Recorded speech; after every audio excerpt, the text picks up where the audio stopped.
Lumabas ang pulis pati na din ang dalawang lalaki at si Tabitha sa ambulance at nakita nila ang mga uwak na pinalibutan sila.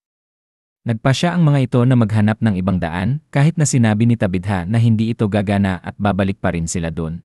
Samantala, tumunog ang telepono sa bahay nila Jim at sinagot ito ni Ethan. Tinanong ni Jim si Ethan kung ano ang sabi ng nasa kabilang linya.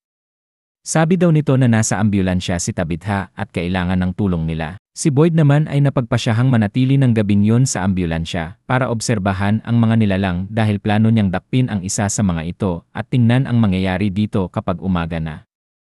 Ang ambulansyang sinasakyan naman ni Tabitha ay palibot-libot pa rin sa bayan habang pinipilit ni Tabitha ang driver na dumiretso lang at huwag ititigil ang sasakyan hanggat hindi sila nakakarating sa bayan. Si Victor at Sarah naman ay gumawa ng tent at binuksan ni Victor ang maleta at naalala niya ang lalaking si Christopher kaya nag-hysterical siya dahil napansin niyang nawawala ang laruan nitong si Jasper na siyang makakapagsabi sa kanila kung ano mga sikreto sa lugar na yun at kung paano sila makakauwi. Habang hinihintay nila Boyd na lumabas ang mga nilalang ay napapraning na sinabi ni Randall na kakaiba ang gabing yon dahil sa mga oras na yon ay dapat nagsilabasan na ang mga ito ngunit hanggang ngayon ay napakatahimik at wala kang makikitang mga nilalang na nasa labas.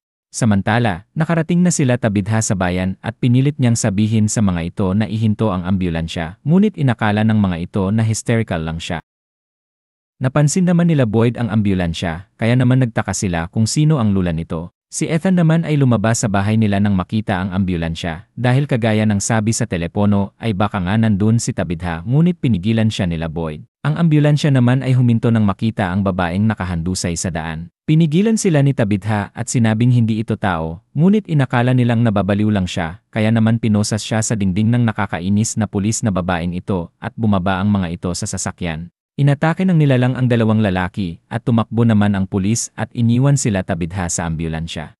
Lumabas sila Boyd sa bahay at nakita nila si Tabitha at ang tatay ni Victor sa loob ng ambulansya. Kinuha ni Randall ang tools sa bus upang pagtanggal sa posas, ngunit hinarang siya ng mga nakangiting nilalang na kinukutya siya dahil hindi daw yun ang tamang paggamit ng anting-anting kaya naman hinagis na lamang niya papunta kay Boyd ang tools. Nang pabalik na sana siya sa bus ay pinalibutan siya ng mga insekto at napahiga siya sa takot. Hinanap ni Boyd ang susi ng ambulansya at nakita niya ang nilalang na inaabot ito sa kanya at pinapili siya kung sino kina Randall ang pipiliin niyang iligtas. Pinili niya si Tabitha kaya nagmaneho siya paalis at iniwan si Randall na pinapalibutan ng mga nilalang. Ang mga tao sa Colony House naman ay nagpanik dahil sa nakitang tao sa labas at dahil sa takot ng hinahabol na pulis ay natamaan ng ligaw na bala ang babae sa Colony House. Pinapasok siya sa loob ng Colony House at nakita niya ang naghihingalong babae. Dumating din sina Boyd at inaway nila ang pulis. Ginamot ni Mariel ang babae ngunit binawian pa rin ito ng buhay. Dinala nila ang bangkay sa isang kwarto at pumunta doon si Fatima at tinikman ang dugo ng babae na parang tumitikim lang ng sauce. Si Boyd naman ay sising-sising ipinagtapat kay Donna na iniwan niya si Randall sa kamay ng mga nilalang at habang nag-uusap sila ay nakita nila sa bintana ang pinahirapang si Randall na nasa ibabaw ng ambulansya kaya naman nagmadali silang lumabas para kunin si Randall.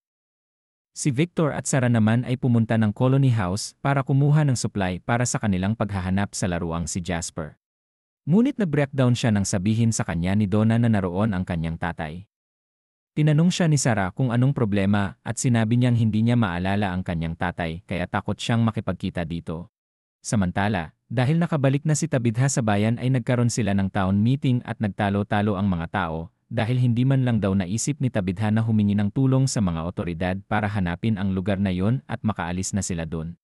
Sinabi ng mga ito na kung sila ang nasa sitwasyon ni Tabitha ay ganun ang gagawin nila at kung ganun lang daw pala kadaling makaalis sa lugar na yon ay bakit daw hindi sila pumunta sa Bottle Tree para makaalis na sila.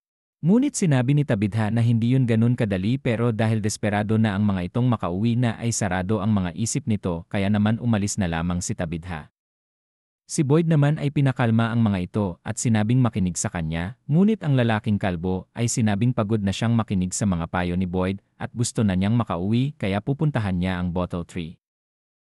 Nagalit si Boyd kay Fatima at sinabi niya ito sa anak na si Ellis dahil imbis na suportahan daw siya sa pagpapakalma sa mga tao ay mas lalong inudyok pa ng mga ito na gumawa ng bagay na ikapapahamak nilang lahat. Si Tabitha at Jade naman ay pumunta sa bottle tree para tingnan ang nasa loob ng mga papel sa mga bote at naabutan sila dun ng lalaking kalbo at sinabing pasalamatan na lang daw siya ng mga tao kapag nakahingi na siya ng tulong at pumasok na sa loob ng puno kahit pinipigilan siya ni Tabitha. Nagkagulo ang mga tao dahil may nakita silang tao sa dingding ng swimming pool at nang tingnan ito ni Boyd ay nakita niya ang lalaking kalbo na kani-kanina lang ay pumasok sa puno at ngayon ay nasa dingding na. Sinabi ni Boyd sa mga tao na sino daw ang gustong sumunod sa lalaki para maging ganun din ang kahinatnan kapag nagpumilit na pumasok sa bottle tree. Si Elgin at Julie naman ay pumunta ng basement at nakakita sila ng kamera, kaya naman dinala ito ni Elgin para kunan ng litrato ang mga tao at gumawa ng collage. Ngunit nang si Fatima na ang kinunan niya ng litrato ay nakita niya sa likod nito ang babaeng kulubot at sinabi nitong tutulungan daw sila nitong makaalis kapalit ng pagtulong niya dito. Si Victor naman ay kinumbinsi ni Sarah na kausapin ang tatay nito dahil baka kagaya niya ay takot lang din ito sa magiging reaksyon niya at dahil magkasama ng oras na yon si Ethan ang kanyang tatay ay nagkita sila muli sa loob ng mahabang panahon at nag-iyakan sila. Si Fatima naman ay lumabas para kumain ng bulok ng mga pananim at naabutan siya dun ni Ellis kaya naman pinagtapat niya na yun lang ang kaya niyang kainin nang hindi nagsusuka at feeling niya ay may problema ang baby nila. Ipinagtapat din nila ito sa tatay ni Ellis na si Boyd kaya naman sinamahan sila nitong puntahan si Christy para magpa-ultrasound at makita kung ano nga ba ang problema sa baby nila ngunit nagulat sila nang sabihin ni Christy na wala daw siyang makitang baby at hindi daw siya buntis. Nagalit si Fatima at sinabing hanapin ang baby dahil alam niya at nararamdaman niya na may laman ang kanyang tiyan. Ngunit dahil wala talagang makita si Christy na baby ay inakala nilang unti-unti na siyang kinakain ng lugar na yon at nasisiraan na siya ng bait